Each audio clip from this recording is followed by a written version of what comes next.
Hello all, my name is Isaiah Taylor. I've been involved with running for about 25 years now. I've coached for AAU, which stands for Amateur Athletic Union, and USATF, which stands for USA Track and Field, Youth Track and Field Clubs, which I have yielded 6 national qualifiers. I have personally competed on the high school, collegiate, and master's track and field level. Today I'll be giving you a brief demonstration on the proper technique of running and discuss a few tools that will aid you in getting started with a running routine. First of all, let me tell you that there are different reasons why people get involved with running. It may be for fun, some run for competition, some may use running as an outlet for stress relief, or some may run for health benefits. Regardless of the different reasons one may have gotten involved with running, there are many runners throughout the country. And I can confirm that because of the popularity of running, there is at least one running club in every major city in the United States. There is even a running club in Kuwait that started for deployed soldiers on Camp Arif John, Kuwait. Before I start talking about technique in running, I will talk to you about a few things that you will need before stepping on foot to any road, trail, or track. First of all, you will want to invest in a pair of quality running shoes. You need to be careful that you make sure you've selected the right kind of running shoes, however. It depends on what type of foot you have. For example, a runner with natural arches could wear a stability running shoe, but someone with low arches would need motion control running shoes. Incorrect running shoes could in fact lead to injuries, so you would have to be very careful with that. If you do not know what type of shoe you are, an appointment with a podiatrist could assist you in finding out what type of feet you have. There are also running stores that have treadmills inside the store with a video feed that's attached to that treadmill that would actually show you a video after you complete your running. After you finish running, the store clerk or that specialist that's in the store will sit down with you and you will view the video together. And he or she will let you know exactly what type of running shoe that you will need. But I can tell you that running shoes is not something that you want to find your clearance or your quickest bargain on. That's if you want to avoid injury, that is. I try not to buy any running shoe which is less than $100. Next, you'll want to get a GPS watch. This will let you know how far you've run, the pace you did your run in, and how many calories you burned during your run. This ties into the last thing I recommend, a running log. You would jot all the data from that GPS watch into your running log to ensure that you are not running too many miles, which could lead to injuries. It also lets you know that you are on pace for the target that you set for yourself. For example, you may have set a goal for that week that you want to run 20 miles. Okay, that GPS watch will help you out and to keep you on track and on pace for running those 20 miles. It will also let you monitor improvement. You can compare your runs from week to week or month to month, day to day, to let you know exactly how much you've improved. Okay, now that I've given you a little background about running, I'll demonstrate a few techniques on running. First of all, I'll show you basic running form. I'll talk about arm movement. Your arm swing should always rotate in a method that us track coaches like to call hip to cheek. And your arm motion should always flow right here from your cheek back down to your hip. From your cheek to your hip, and that's your constant running motion, always. And also included with that, you will also want to keep your elbows in close to your body. So that'll be your running technique.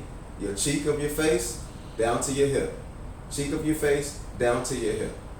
Also in running, you want to keep your head at a parallel level. You can always try to simulate that you have some kind of cup or bowl on top of your head that you're trying to balance. You always want your body to be upright. Sometimes when runners get fatigued, they may start to hunch over slightly. But no, that's not the ideal of running. Your proper technique, you want to have that head at an upright level, not stiff, still relaxed. But you, like I said, you want to simulate you have a bowl on the top of your head and you have that cheek to cheek running motion, as if you're balancing a bowl on top of your head. As far as your legs, you shouldn't want to overstress your stride, but it should be a natural stride, and it should be a hip it should go a heel to toe type of motion. Heel to toe type motion, and just a natural running form while staying upright. And that will pretty much as a beginning to your proper form that you will use while you're running. Also, it should be a natural leg turnover. Some people like to bounce excessively when they're running. You don't want to over exaggerate your bounce and your running. Like I said, it should just be a natural running motion. A few drills to help you keep that form and posture are A skips, B skips, ankle pops, and hind kicks. These drills kind of work your fast twitch muscles that you do not usually use. First of all, A skips are done almost like high knees with the same techniques that I described earlier about the hip to cheek and keeping your head upright. It's almost like a high knee because you're gonna bring that knee up, trying to bring your knee up to your chest. As you can see, I'm still at my hip and my cheek with your toe slightly pointing upwards. And I'll just go by slow motion before I show you full speed, and it's going to be a hopping motion or a skipping motion. That's why it's called A skips. So as again, I'll show you.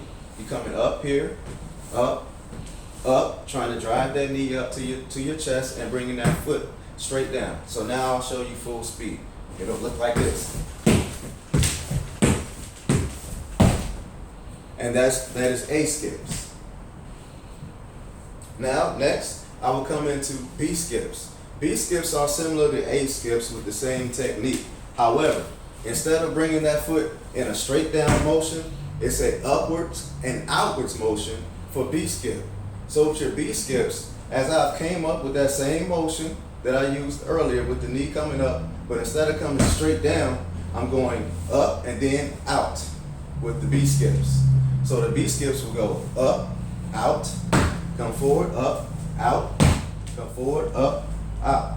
And now I'll show you in a full speed motion. And that'll be your B skips. Now I like to go into something that we call ankle pops. With ankle pops, that's another fast twitch motion. All right, it's the same motion with your upper body, cheek to cheek. All right, but it's a little faster. And what it is you're not trying to cover a lot of ground, but you're popping your toes off the ground. That's why it's called ankle pops, and you're not covering a lot of ground. So it will look like that. I'll go slow motion again, just bringing that toe off the ground. Just using those fast twitch muscles that you don't normally use.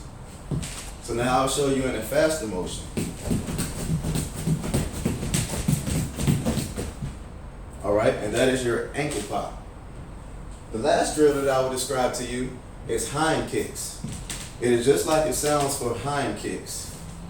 For this motion, it's the same running motion, but it's a little faster as well. With each motion, you're going to come up and your heel is going to kick your hind with each step. As so, in a slow motion. Hind kicks. Come up and that heel is going to touch your hind with each step. So now I'll go in a faster motion.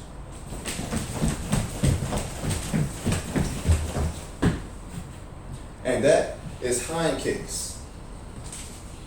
So with all those drills, if all those drills are performed every day, that can also help with the running form and to keep that posture that you've already developed. There are many other drills out there for runners. These are only a few. There are also some other resources out there for beginning runners. One that I like to recommend is Runner's World Magazine. That's a monthly issue that talks about many different things, such as they may have workout recommendations or nutrition tips for runners. I really hope that these tips will help you out if you're interested in picking up running as a hobby or even competition. But I have to give you fair warning and be careful. Running could get quite addicting. I thank you for your time, and I hope that I was able to assist.